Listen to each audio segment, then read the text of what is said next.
नमस्कार, मैं हिमांशु कुमार। आप देख रहे हैं वेब समाचार। चुनावी जो ऐलान हो चुका है, 19 अप्रैल को चुनाव होना है और जमुई सीट जो है काफ़ी हॉट सीट बन गया है। यहाँ से चिराग के रिश्ते में जीजा लगते हैं अरुण भारती, वो मैदान में है। मोदी जी की रैली हुई तो तेजस्वी यादव लगातार जो है रैली कर रहे हैं। आज हम तमाम मसलों पर बात करेंगे जो इन पर आरोप लगाए जा रहे हैं और इनका क्या तर्क है। सबसे पहले बहुत बहुत स्वागत है आपका। और मुझसे बात करने के लिए आपका बहुत बहुत धन्यवाद।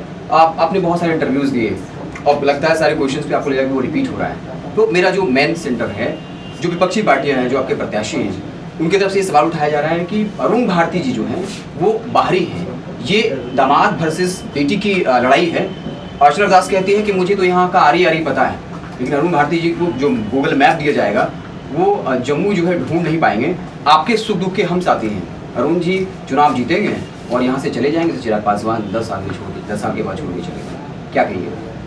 देखिए, पहला तो यहाँ जो मसला है बाहरी और भीतरी का, ये कोई मसला ही नहीं है। मैं बिहार का बेटा हूँ, मैं जमुई का भी बेटा हूँ और मैं चिराग जी के साथ लगातार आता रहा हूँ जमुई। भले ही मैं कैमरे के सामने नहीं आता था, मैं यहाँ भी घूमा हूँ, मैंने उनके साथ काम किया है। जब हमारी पार्टी टूटी थी उसके बाद चिराग जी के साथ पार्टी को बिल्ड करने में जमुई के निवासियों का जहाँ बहुत आशीर्वाद था। हम लोगों ने यहाँ भी काम किया है, हम लोगों ने हाजीपुर में भी काम किया और पूरे बिहार में काम किया है। जो मुझ पर ये आरोप लगा रहे हैं कि मैं बाहरी हूँ, ये भेदभाव तो भारत का संविधान भी नहीं करता, बाबा साहब के लिखा हुआ संविधान नहीं करता ये।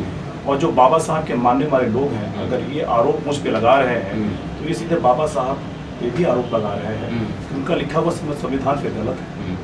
तीसरी बात, जो यहाँ पे ये कह रहे हैं कि मैं चिराग जी का जीजा हूँ, मैं चला जाऊँगा, यही आरोप 2014 में चिराग जी पे भी लगते थे कि ये बाहरी हैं, ये जीत करके चुनाव कहीं और चले जाएंगे। चिराग जी पिछले 10 सालों में उन्होंने विकास की वो बयार बहाई है ताकि यहाँ पे जो पहले के 25 सालों में नहीं हो पाए थे, और जिस कारण से जब उन्होंने ये डिसाइड किया था कि मैं हाजीपुर से चुनाव लड़कर के अपने पिता की जिम्मेदारियों को निभाऊंगा, तो लोग उन्हें यहाँ से जाने नहीं देना चाहते थे। अब आप ये बताइए कि बाहरी कौन है, भीतरी कौन है? मेरा आरोप है कि वो कहती हुए हैं कि वो यहाँ की बेटी हैं।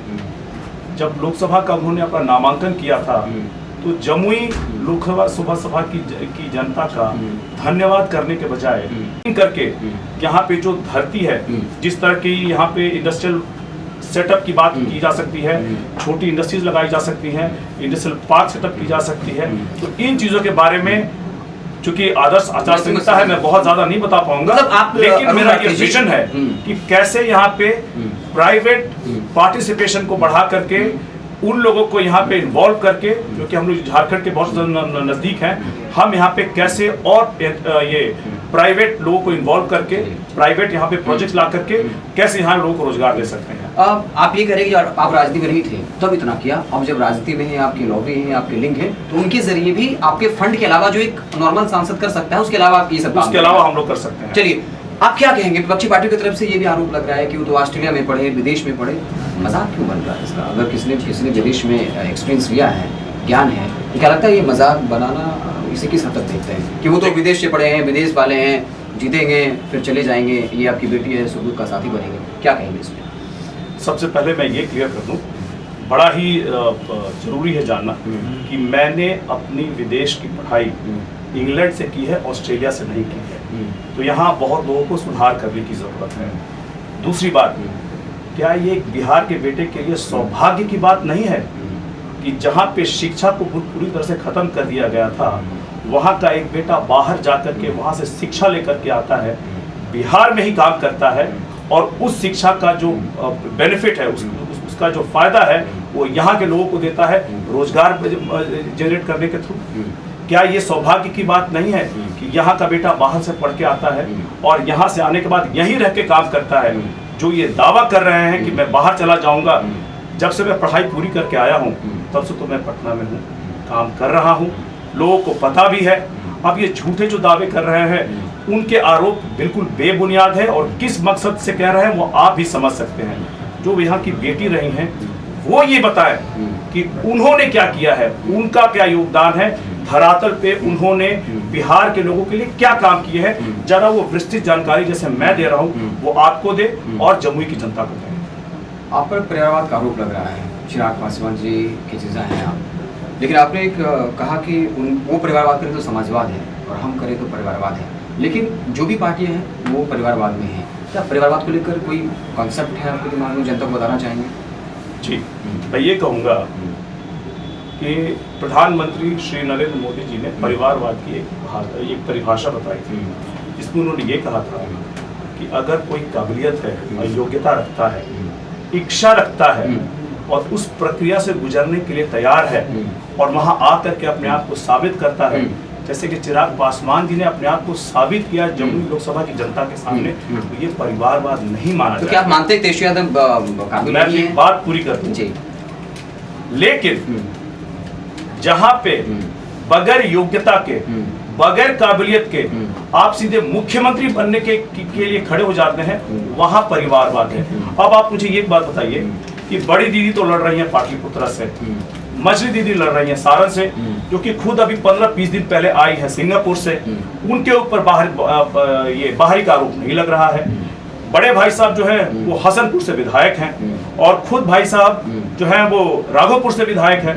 अब वो जो है वहां पे तो समाजवाद हो गया, परिवारवाद, और जब हमारे ऊपर आया, जहां हमारी काबिलियत है, मैंने काम करके दिखाया है, मेरी योग्यता है, मेरी इच्छा है और मैं इस प्रक्रिया से गुजर के यहाँ पर आया हूँ, तो ये परिवारवाद कैसे हो गया?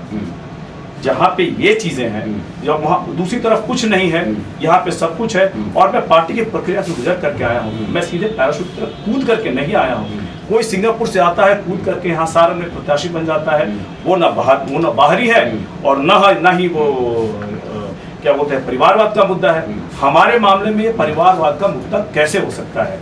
और एक चीज और बताइए मुझे, अगर चिराग जी ने अपने जमुई लोकसभा के अपने परिवार के लिए आवाज उठाने के लिए, उनके काम करने के लिए अपने योग्य परिवार के किसी योग्य व्यक्ति को लाया है और उसी योग्य व्यक्ति से अगर जमुई लोकसभा की जनता की आवाज संसद में कोई प्रखर तरीके से उठा सकता है, तो ये परिवारवाद कैसे हुआ? अब एक और सवाल वगैरह, जिस तरह मोदी के शाह हैं, मोदी के लिए शाह कहा जाता है, जब संघर्ष के दिनों में थे तो स्कूटी से जाया करते थे, और जब चिराग पासवान की पार्टी टूटी तो आप कहते हैं कि मैंने उस वक्त खुल के समर्थन दिया, वो मेंटली हुई, इमोशनली। तो क्या आप चिराग पासवान के शाह के तौर पे देखा जाए, रणनीति बनाने के तौर पे, या अंदरूनी जितने निर्णय होते हैं या क्या कुछ अच्छा हो सकता है, तो क्या कहा जाए मोदी जी के जैसे शाह हैं वैसे ही चिराग पासवान के लिए भले वो इस तरीके से? अमित शाह जी का बहुत सम्मान है, नरेंद्र मोदी जी का बहुत सम्मान है, उनके ओहदे तक पहुंचने के लिए मुझे बहुत ही मेहनत करना पड़ेगा, जिसमें अभी बहुत वक्त लगेगा। मैं रिश्तों की बात कर रहा हूँ, उनके ओहदे की बात नहीं कर रहा। जिस तरह मोदी जी के लिए अमित शाह रणनीति बनाते हैं, जो स्थान रखते हैं, उसी लेवल पे क्या चिराग पासवान के आप? मैं ये कहूँगा कि मैं चिराग पासवान जी के लिए और पार्टी के लिए एक सिपाही के तौर पे काम कर रहा हूँ। सिपाही के तौर पे भी बहुत कुछ सीखना बाकी है। वो सारी प्रक्रिया होने के बाद, बहुत चीज़ें सीखने के बाद मैं उस जगह पे शायद पहुंच पाऊं, ये मेरा एक्सपेक्टेशन रहेगा कि मैं वहां तक पहुंच पाऊं। लेकिन फिलहाल मैं एक पार्टी पे और चिराग पासवान जी के लिए एक सिपाही की तरह ही काम करूंगा और सिपाही की तरह ही मेहनत करके पार्टी को आगे बढ़ाएंगे, चिराग पासवान जी को आगे बढ़ाएंगे।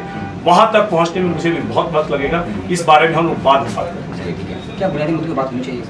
क्या बुनियादी मुद्दों पर बात नहीं हो रही है चुनाव में? लास्ट सवाल होगा। देखिए, बुनियादी मुद्दे पे और मैं चाहता भी था कि इस पे बात हो। देखिए, बुनियादी मुद्दे क्या है? बुनियादी मुद्दे हैं शिक्षा के, बुनियादी मुद्दे हैं रोजगार के, बुनियादी मुद्दे हैं स्वास्थ्य के। आज शिक्षा के क्षेत्र में माननीय प्रधानमंत्री नरेंद्र मोदी जी के अगुवाई में चिराग पासवान जी ने केंद्रीय विद्यालय की स्थापना की, मेडिकल कॉलेज की स्थापना की और वो और कार्य कर रहे हैं जो अधूरे हैं, जो मुझे पूरा करना है। रोजगार के क्षेत्र में जब ये केंद्रीय विद्यालय और ये हॉस्पिटल बनकर रेडी होगा, क्या रोजगार नहीं बनेंगे? बिल्कुल बनेंगे। उसी तरह से स्वास्थ्य, जब ये मेडिकल कॉलेज शुरू होगा, प्रधानमंत्री जी का आयुष्मान भारत, जिसके अंदर लोगों को 5 लाख तक का इंश्योरेंस मिलता है, ये क्या सुविधाएं नहीं मिल रही है जनता को? सब मिल रही हैं और ये काम धरातल पे है। और चिराग पासवान जी ने नरेंद्र मोदी जी के नेतृत्व में सारे काम किए हैं। मैं आपसे एक सवाल पूछता हूं, आपके माध्यम से अपने प्रत्याशी से। उन्होंने कहा कि वो यहाँ आकर के विकास करना चाहती हैं। आप मुझे ये बताइए कि उनकी एक सभा हुई थी 3-4 दिन पहले अभी शेखपुरा में, जहां पे उन्होंने अपने विकास का एक मॉडल दिखाया था, एक नमूना दिखाया। नमूना ये था कि जब इलेक्शन कमीशन का जो एक्सपेंडिचर का जो जो जो आकर के जांच करता है, वो वहाँ पे उन्होंने और उनके लोगों ने, स्थानीय विधायक ने उनके साथ मारपीट की, जो सरकारी कर्मचारी थे उनके काम में बाधा पहुंचाया, उनके साथ हाथापाई की गई, उनके खिलाफ एफआईआर दर्ज की गई है 11 मामलों में। ये विकास का मॉडल लाना चाहती हैं, जंगल राज के विकास का मॉडल लाना चाहती हैं, ये जम्मू की जनता के सामने कैसा विकास का नमूना पेश कर रही हैं, ये उनको बताना पड़ेगा। और वो ऐसा अगर विकास लाना चाहती हैं तो मेरी जम्मू की जनता से हाथ जोड़ करके विनती होगी कि आपको ये देखना है कि चिराग पासवान जी के किए हुए कार्यों को आगे ले जाना है या जंगल राज के विकास को यहाँ लेकर के आना है। चलिए, हमारे साथ अरुण भारती थे, जो जम्मू में सांसद प्रत्याशी हैं, चुनाव लड़ रहे हैं और काफ़ी हॉट सीट बन गया है और मुकाबला है जो वो काफ़ी दिलचस्प हो गया है। तो आप देखते रहें वे समाचार। हमारी बातचीत कैसी लगी कमेंट बॉक्स में ज़रूर बताइए।